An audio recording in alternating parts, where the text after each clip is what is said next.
protests emerged as a result of it. And even after the Hong Kong government pulled out from pursuing that agreement or pursuing that law, the protests have continued because the people of Hong Kong see what's coming. They see the steady effort to erode the autonomy and their freedoms. And the response by the Hong Kong authorities under tremendous pressure from Beijing is violence and repression. So far, over 5,000 people have been arrested in Hong Kong. The youngest was 12 years of age, the oldest 82. Hundreds more have been injured by both violence committed by police authorities, but also by street gangs, criminals, thugs, empowered and encouraged by Chinese authorities. And this effort by China to exert control and remove autonomy continues unabated. Just some examples. There was a law that was passed that banned wearing masks, and a Hong Kong court ruled that that ban was unconstitutional. Well, today, the so-called National People's Congress in Beijing ruled that Hong Kong courts have no authority, no power to review Hong Kong government legislation.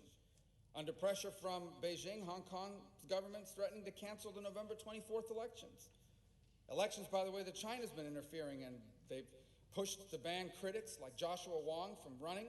7 candidates who are running have been attacked by street gangs during this campaign. 2 candidates have been arrested while campaigning.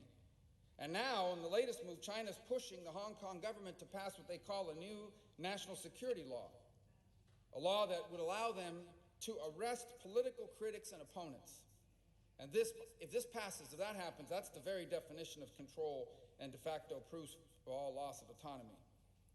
And by the way, China's also pushing for something very ominous. They call it patriotic education. What China's really pushing for in Hong Kong is moving from one country, 2 systems to one country, 1 system, the Chinese system. And so the bill that we'll bring up here in a moment with tremendous bipartisan support requires 5 quick things that I'll touch on. First, its most important element is it requires the Secretary of State to annually certify whether Hong Kong warrants being treated differently than China. If Hong Kong is no longer autonomous, and that's the rationale for different treatment, then they should no longer receive that treatment. It says that students in Hong Kong shouldn't be barred from entering the United States, getting a visa to study here, for example, because they've been the subject of a politically motivated arrest or detention. It says that for the next 7 years, the Secretary of Commerce is going to report on whether export controls and sanction laws are being enforced by the government of Hong Kong, or whether China is using Hong Kong to evade, as a backdoor, to evade export controls and sanctions. It says that if Hong Kong ultimately returns and passes that extradition bill that China wants, the president has to present a plan to protect Americans from this law. And last but not least, it requests that the president identify, or it mandates that the president identify and sanction foreigners. The president determines, based on credible information, foreigners who are responsible for extraditions, for arbitrary detention, for torture, for forced confessions inside of Hong Kong, or any other human rights violations in Hong Kong. And by the way, would also allow blocking their assets of these persons if those assets are located here in the United States. And so in a moment here, as we continue to gather, I know we're awaiting the arrival of a companion legislation. I would yield the floor because I know we have a lot of important sponsors that are here that want to speak on this subject. Madam President. Senator Manahan. Madam President, fellow senators, first of all, this is an important step that we're taking here. This is a matter that we've been discussing for a long time. There's been a lot of action on it. And I want to thank Senator Rubio and Senator Cardin, who are the lead sponsors of this bill and who have, on behalf of the committee, done yeoman's work getting it together and getting the bipartisan compromise to get the language here. Virtually all members of the committee have had fingerprints on this bill, and so in that regard, I think it's going to pass quite handily. I want to thank the banking staff, particularly my colleague from Idaho, Senator Crapo, who of course has the expertise, the banking committee that has the expertise on kinds of things, on sanctions. They were very helpful in hammering out the language that we needed for the sanctions. I want to thank the Banking Committee staff who was helpful. I want to thank the staff of the Foreign Relations Committee who worked for us, both the minority staff, Senator Menendez's staff, and my staff, the majority staff, for doing this. And and all of the people who worked on this. So thank you to all of you. Look, since June, millions of people in Hong Kong have taken to the streets protesting the erosion of their rights and freedoms. Hong Kong was supposed to maintain a high degree of autonomy after China regained sovereignty over the territory in 1997. This wasn't just a verbal understanding. This was in the treaty that China signed with Great Britain. However, since that time, China's gradually chipped away at Hong Kong's autonomy, and this is now becoming a real problem. China now refers to its treaty with Great Britain as, quote, a historical document, and says it is no longer bound by its terms. This is just one of many examples that show that the Chinese government has no respect for the rule of law. After 2 decades of broken commitments, it is past time that we hold the Chinese Communist Party accountable. What it is doing in Hong Kong is just wrong. That is why I'm proud to join Senator Rubio and Senator Cardin and all the others who've had hands on this bill in bringing the Hong Kong Human Rights and Democracy Act to the Senate floor. This bill is a result of a strong bipartisan consensus that we must act in support of the Hong Kong people.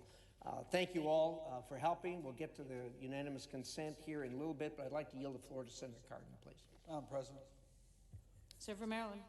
Thank you, Madam President.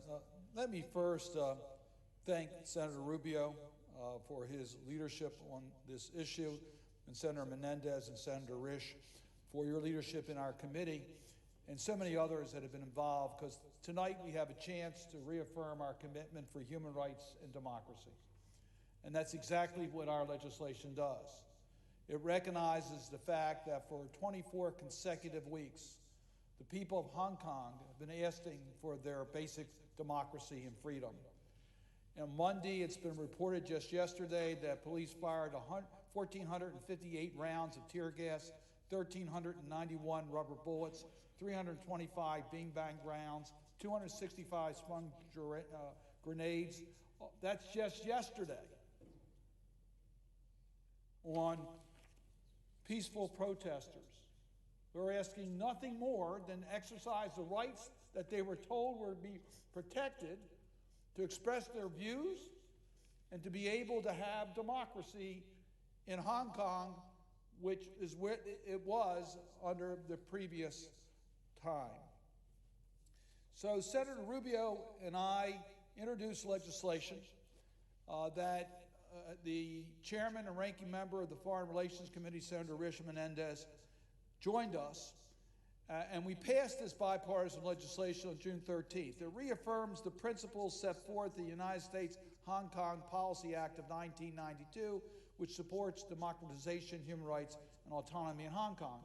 Now, Senator Rubio already talked about this, but this is a very important thing. We gave Hong Kong a special status in its relationship with the United States that China does not enjoy. And we gave them that special status upon their protecting democracy and human rights in Hong Kong. That was the commitment. And if they don't comply with that, this special status should no longer be available. And this legislation requires that we get information on a regular basis as to whether China is respecting the rights as we put in our legislation in 1992, that they notify us on a regular time frame. That's an important point, because if they don't, we shouldn't give them that protected status. Secondly, it identifies persons who have suppressed basic freedoms, similar to what we've done in what's known as the Magnitsky sanctions. So those that are taking away the human rights of the people of Hong Kong would be subject to the same type of visa restrictions to visit America and to use our banking system. That makes a great deal of sense, and we know that's pretty effective. So it's time that we back up our words, our commitment to supporting Hong Kong's democratization, human rights, and autonomy with action. Let's make sure the people of Hong Kong know that the United States Congress and the American people stand in solidarity with them as the Chinese authorities, as we speak, are repressing the legitimate rights of the people of Hong Kong. We can stand with the people of Hong Kong for democracy and human rights by our actions this evening. I yield the floor. Madam President. Senator from New Jersey. Madam President, I rise in support of the motion that shortly will be made by our colleague, the senator from Florida. I want to congratulate Senator Cardin and he for their leadership in this regard. I appreciate the chairman and myself having joined them and moving this expeditiously through the committee, and I'm looking forward to its critical passage on the floor. Time is of the essence. The people of Hong Kong are fighting for their lives. 6 months ago, millions of Hong Kong citizens took to the streets to peacefully protest the erosion of their democracy and their rights. Now, a half a year later, we find mounting anger and unrest, with the violence against students and protesters, most dramatically in the crackdown on Hong Kong's Polytech University, only getting worse. People are being shot. Universities are being burned. The violence perpetrated by the authorities in Hong Kong and by extension Beijing are turning the city into a battlefield. This is not the Hong Kong that any of us want to see. The special character of Hong Kong is one of the world's great success stories. The vibrancy of the people of Hong Kong, especially its young people and the rising generation of leaders standing up for democracy and self-governance, should inspire all of us. We admire Hong Kong's success as a burgeoning economic powerhouse, and we admire the vibrant and autonomous civil society and civic life that has flourished under the one country, two systems principle. Hong Kong is one of the remarkable success stories of the Indo-Pacific, one of the most remarkable success stories of the China and Chinese people, and it is a success worth protecting. So I call on the police to act professionally and to treat its fellow citizens with respect and restraint. We call for Beijing and the Hong Kong authorities to address the noble and legitimate aspirations of the people of Hong Kong. And in these turbulent times, the Congress of the United States must lead with our values. We must stand on the side of freedom and human dignity. And we must send a clear and uncompromising statement that America stands with the people of Hong Kong in their quest to maintain their self-governance and autonomy, to safeguard their human rights, to exercise their democratic freedom, to determine their own future. The House of Representatives has already passed their version of this bill, and the situation in Hong Kong grows more tenuous by the day. That's why the United States should and must act today. I look forward to its passage without delay. Let us work to hold China accountable for the erosion of democracy in Hong Kong. And let us together send a message to the people of Hong Kong that their cries for democracy and freedom have been heard through both chambers of the United States Congress, and that America stands with them in their call for justice and self-determination. With that, I yield the floor. Madam President. Senator from Arkansas. The Hong Kong Human Rights and Democracy Act is really about promises, making promises and keeping promises. Unfortunately, the Chinese Communist Party has a long history of making promises but not keeping them. You can ask a rice farmer from Stuttgart, you can ask a software programmer from Fayetteville, a factory worker from Fort Smith, a Christian missionary from Searcy. In this case, China promised in 1984 that it would uphold the one country, two systems approach to Hong Kong when it took over in 1997. It promised to preserve the freedoms that have made Hong Kong distinctive, the freedom to practice one's religion as one sees fit, to speak one's mind and to participate in the political process. But that's just another promise they're on the verge of breaking. Apparently, the one country, two systems approach can't satisfy Beijing's rapacious appetite. They look and covet at Hong Kong's wealth, and they fear and loathe its freedom, which stands in shining contrast to the Orwellian oppression on the mainland. In fact, they fear that mainland Chinese might look across the bay and start to get ideas. So the Chinese Communist Party has been breaking its promises to Hong Kong and to the world, waging a brutal campaign to absorb Hong Kong into its dystopian high-tech dictatorship. Hong Kongers are bravely resisting in the face of this kind of escalating violence. In recent days, Hong Kong security forces have shot a protester in the stomach. They've trapped hundreds of students in a university using rubber bullets and tear gas on them. And they've threatened them with mass arrest. Beijing's propagandists have been hinting that even harsher measures are on the way. An article in the party-controlled China Daily argues that Beijing must accelerate Hong Kong's integration with the mainland. and then re-educate Hong Kongers just like they were doing on a mass scale to 1 million Uyghurs in concentration camps in Xinjiang. So I said this in the summer when the protests started, let me say it again. It would be a grave mistake of historic proportion, surpassing the massacre of Tiananmen Square, if Beijing were to impose martial law, occupy, or otherwise crack down on Hong Kong. But the Hong Kong Human Rights and Democracy Act is about more than China making and breaking promises. It's also about the United States finally enforcing China's promises. We have a shot to avert catastrophe, protect the people of Hong Kong, and to finally enforce Beijing promises or hold them accountable for breaking those promises. Very soon, the Senate will pass this legislation on a unanimous, bipartisan basis to give you a sense of sentiment in the Congress. This legislation will require the Secretary of State to certify Hong Kong's autonomy from the mainland each year. Otherwise, they will lose the special privileges that U.S. law currently grants to Hong Kong.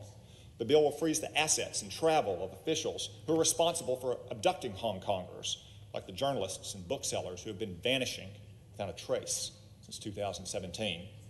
And it will ensure that pro-democracy protesters can get visas to the United States despite their specious arrests. But if the Chinese Communist Party will simply pull back from the brink, if they will keep their promises, if they will respect the one country, two system approach, none of that will happen. So Beijing has a promise. Keep its promises, or give Americans and the world one more reason to treat China like an outlaw regime. So choose wisely, Mr. General Secretary Xi.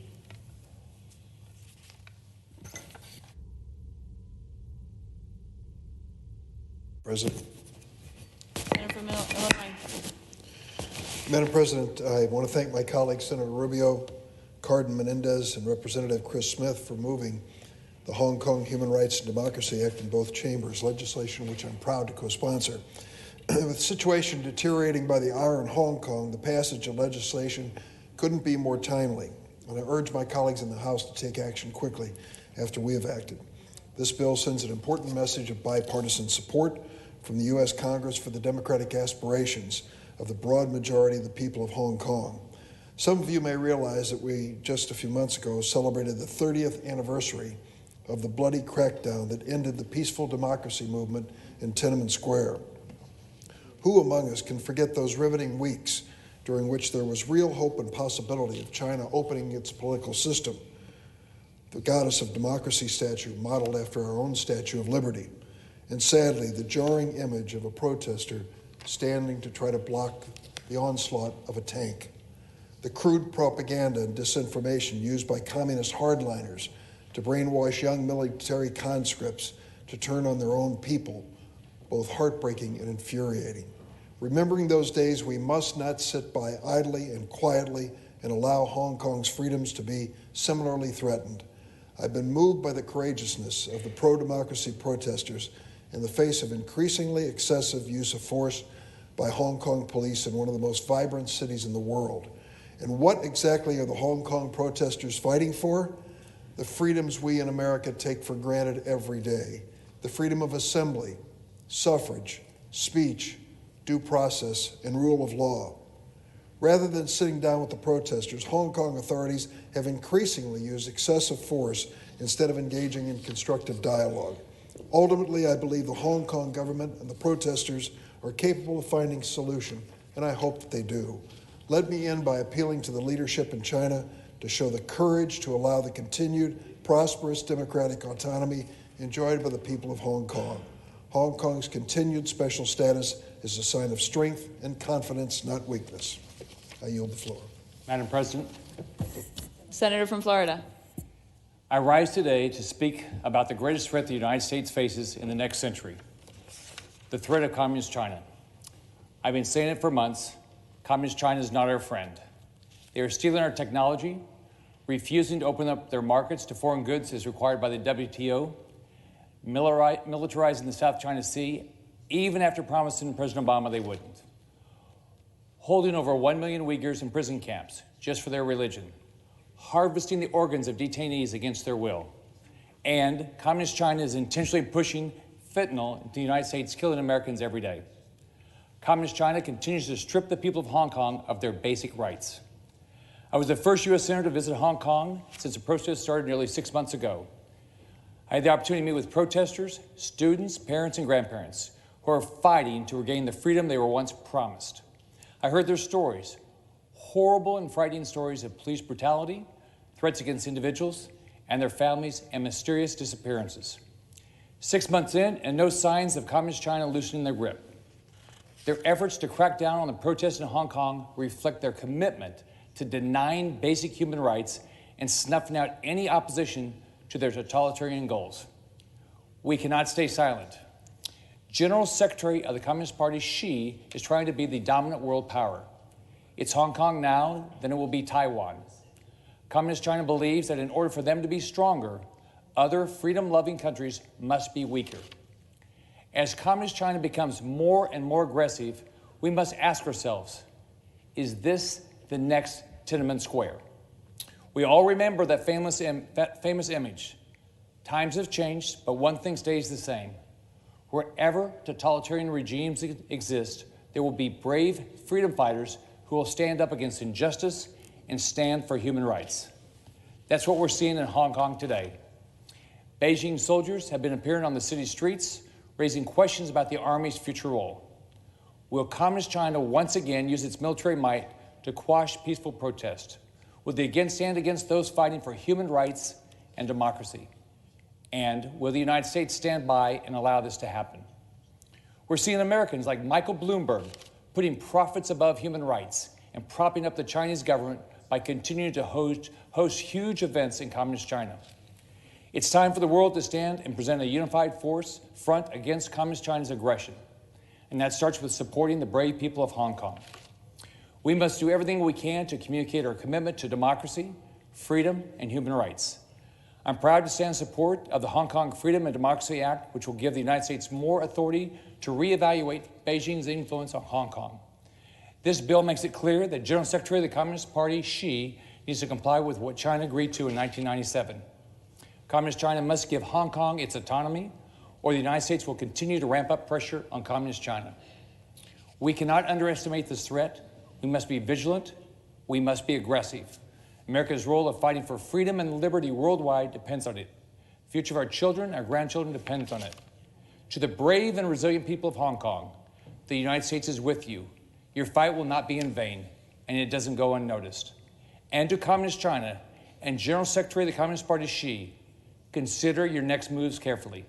The world is watching. I won't stop fighting until America's economic and political future and the freedom of nations across the globe is secure from the threat of China's influence. I want to thank Senator Rubio and Senator Cardin and all the senators in the U.S. Senate for their support of this bill. I yield the floor. Senator from Missouri. Madam President, just two brief points this evening. The first is that I am proud to join not only as a supporter of this measure, but as an original co-sponsor, and I want to thank the other senators, Senator Rubio, especially Senator Cardin, for their leadership on this issue, Senator Risch. But I want to be clear that we are here today in this chamber, and what we are doing is possible tonight because of the bravery and the courage of the protesters in Hong Kong.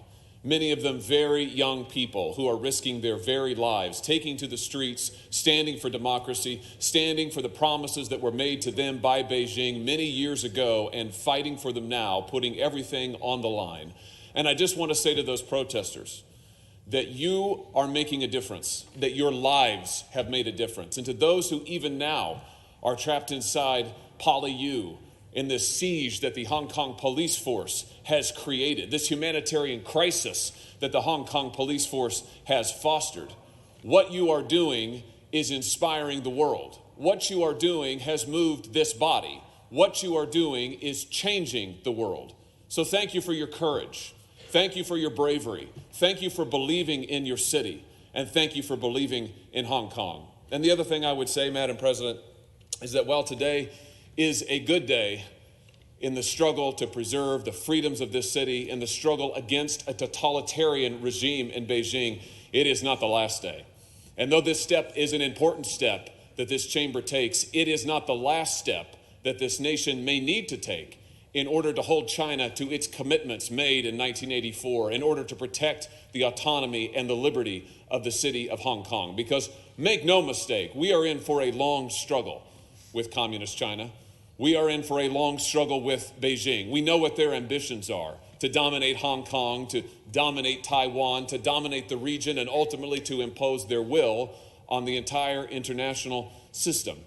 And we're going to have to stand against that for freedom, for liberty, for our security and our prosperity. So there's much to do, Madam President. There's a long road ahead of us. But today is a good day, and I hope that the people of Hong Kong will see that the people of the free world are awake, that they are with you, and we are ready to stand together. I yield the floor. Senator from Tennessee. Thank you, Madam President. I want to thank Senator Rubio for the work that he has done on this. A few minutes earlier today, I spoke about the cause of freedom and how we are seeing people around the globe stand up for freedom. And yes, indeed, we see this in Hong Kong, and it does inspire us.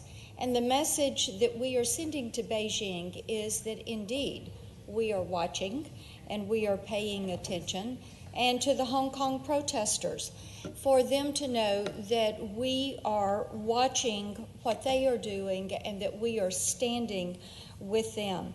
It's important to note that China has really earned its place atop the list of the world's most notorious human rights violators, and over the past few weeks, Hong Kong's descent into chaos and bloodshed has provided a much-needed reminder of the horrors, the absolute horrors of authoritarian rule. There can be no change without accountability, and Beijing needs to know we are focused on that accountability, which is why today I am so pleased to stand with these other members of this chamber in support of the Hong Kong Human Rights and Democracy Act. The bill does demand accountability, not only from Beijing, but also from us. It will require us to monitor Hong Kong's progress toward autonomy and China's behavior toward Hong Kong people who choose to exercise their internationally recognized rights, those rights that we have spoken of in this chamber today. The bill will help us identify the tactics Beijing uses to capture Hong Kong's dissidents and then to trap them on mainland China, and will also ensure that no peaceful protesters are denied visas to the United States because of the alleged crimes.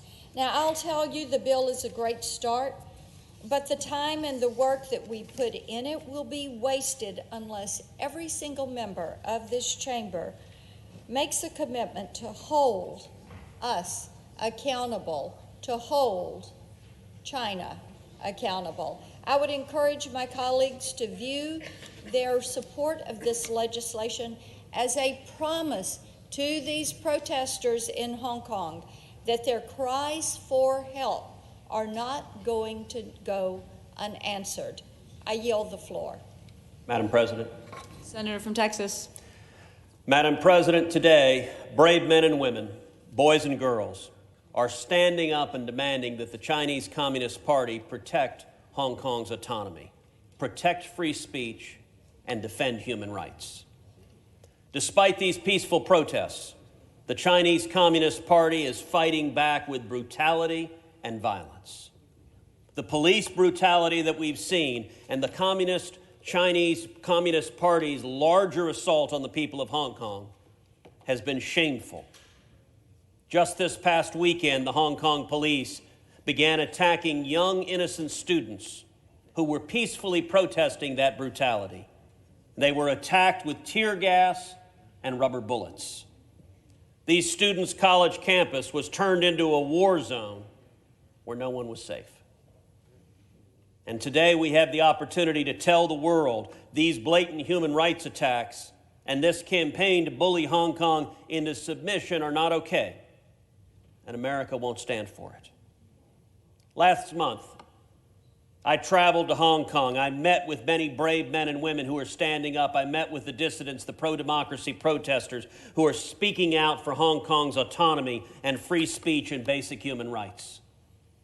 Along with them, I dressed in all black to express my solidarity with the peaceful protesters who have taken to the streets.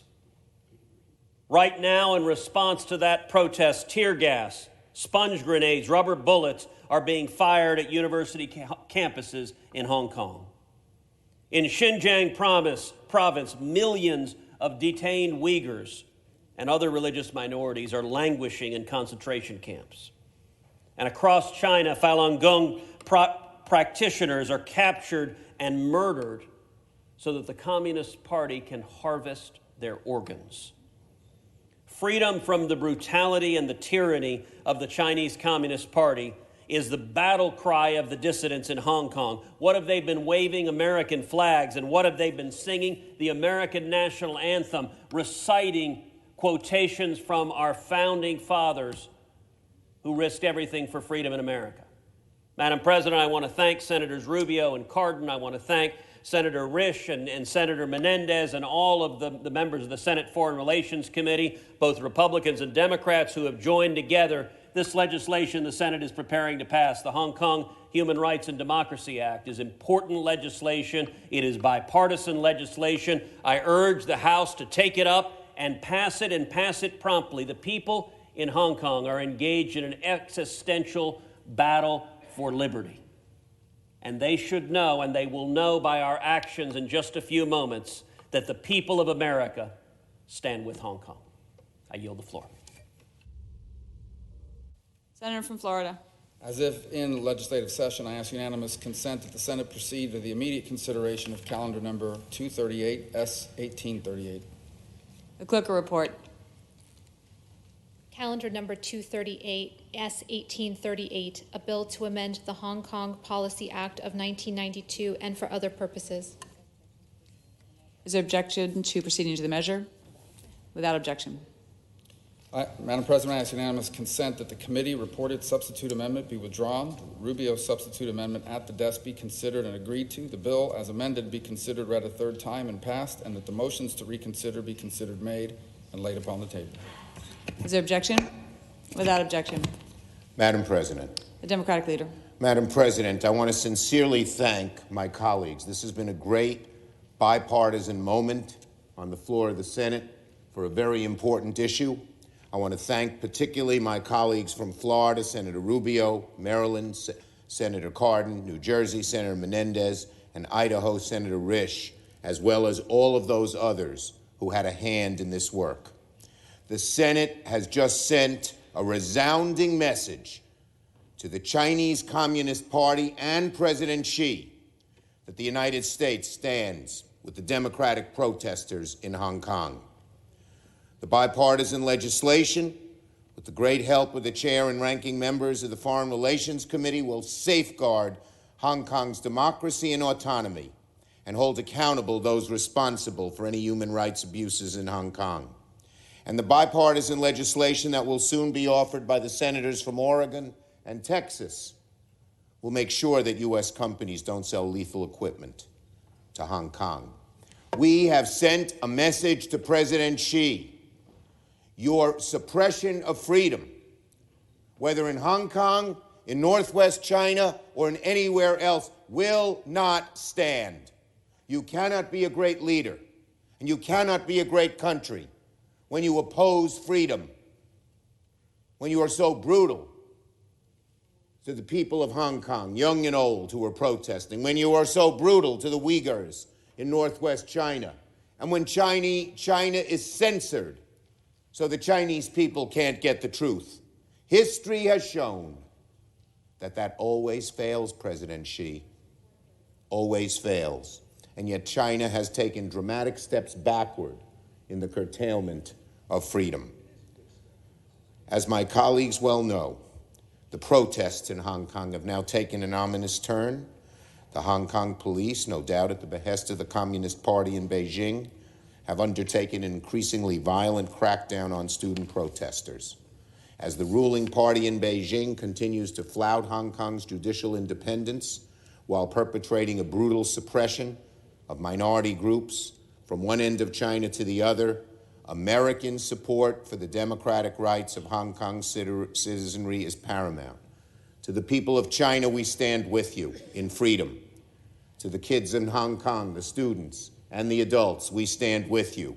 To the Uyghurs who simply want to practice their religion, we stand with you. And freedom will prevail, and the Chinese system will either change or fail. I yield the floor.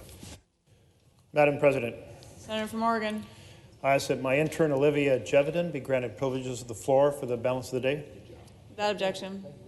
Thank you. Madam President, on June 9th, the streets of Hong Kong filled with over 1 million individuals peacefully protesting what they saw as an unjust law and an attack on democracy. It was an incredible visual of people standing up for democracy and standing up for human rights. Here we are, 5 months later. The images are much different. You'd be forgiven if you saw them and thought we were in a war zone. Hundreds of student protesters barricaded themselves in a Hong Kong university, surrounded by armored riot police, pummeled by rubber bullets and tear gas, fires raging, destruction, devastation, and smoke everywhere. 5 months of protest, rising anger and tension. 5 months of police crackdowns on peaceful protests, spurring further protests and resistance. And U.S.-made, U.S.-exported police equipment being misused by the Hong Kong police to violate the human rights of protesters. So far, over 10,000 rounds of tear gas have been fired into the crowds of protesters. We believe in free speech, freedom to assemble, freedom to protest, not state-sponsored oppression and violence. It is time to ban the export of U.S.-made police equipment to Hong Kong that is being used to abuse their human rights.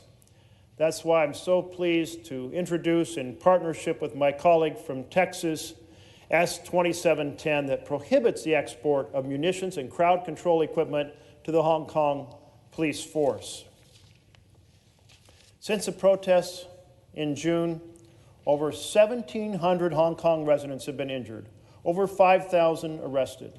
Amnesty International has verified incidents involving the dangerous use of U.S.-made pepper spray, batons to beat protesters, rubber bullets, and tear gas. One young woman was clubbed from behind with a police baton and was continued to be beaten even after she was on the ground with her arms zip-tied behind her.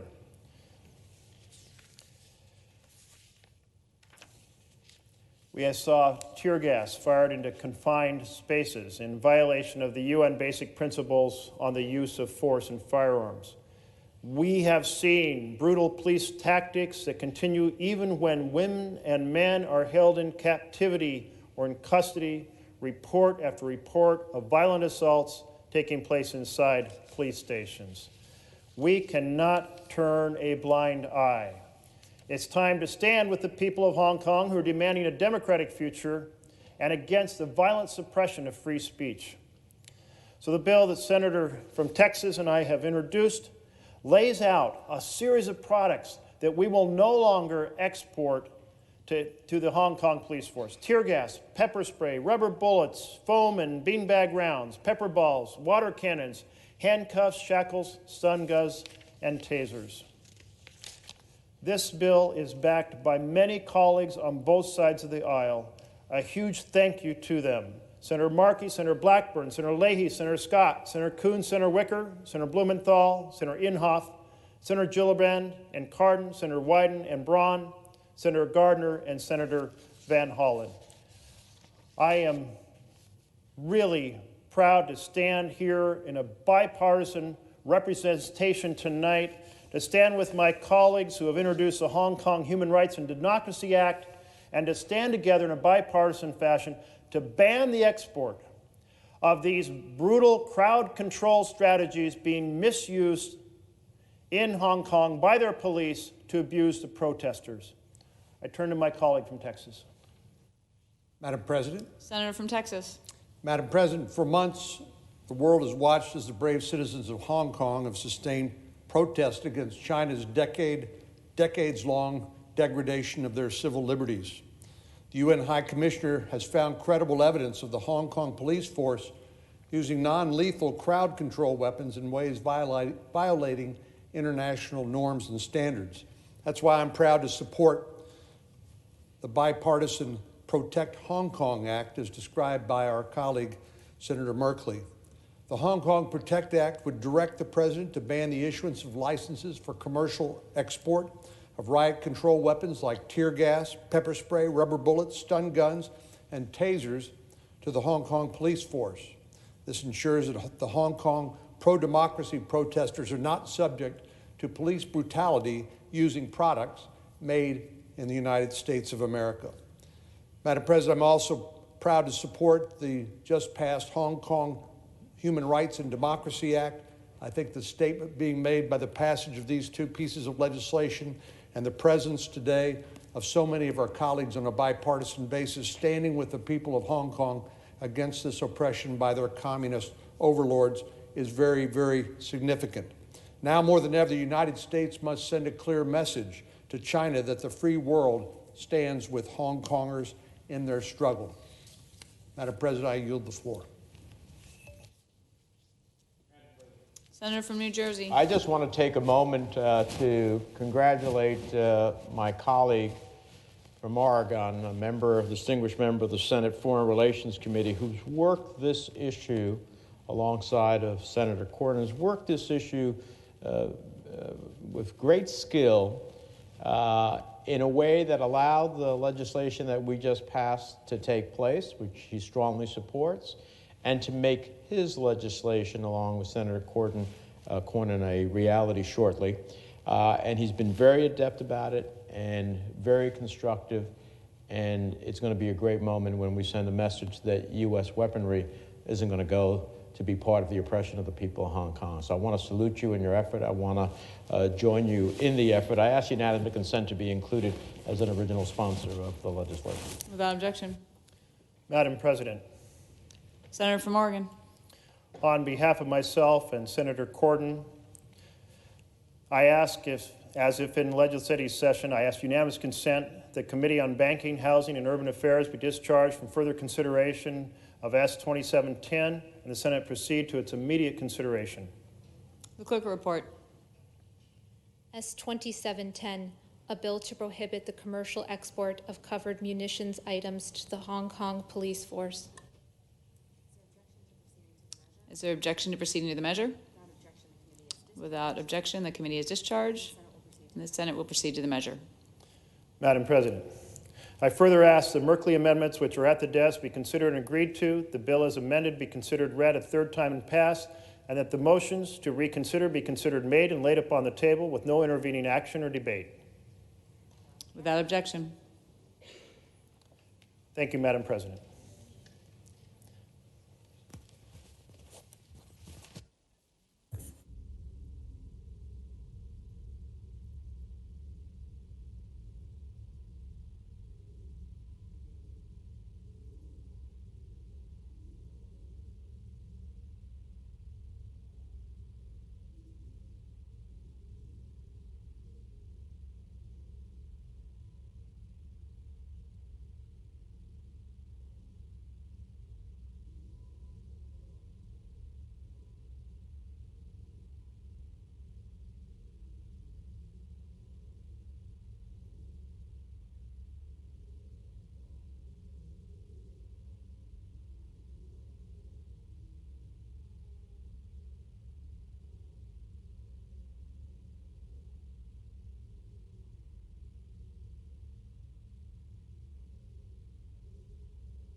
Madam President. Senator from Texas. Madam President, I ask unanimous consent that the Senate proceed to legislative session and be in a period of morning business with senators permitted to speak therein for up to 10 minutes each. Without objection. Madam President, I have one request for a committee to meet during today's session of the Senate. It's been approved by both the majority and minority leaders. Duly noted. Madam President, I now ask unanimous consent for the Senate to proceed to the in-block consideration of the following Senate resolutions which were submitted earlier today. S-Res 430, S-Res 431, S-Res 432, S-Res 433, and S-Res 434. Is there objection to proceeding to the measures on block? Without objection.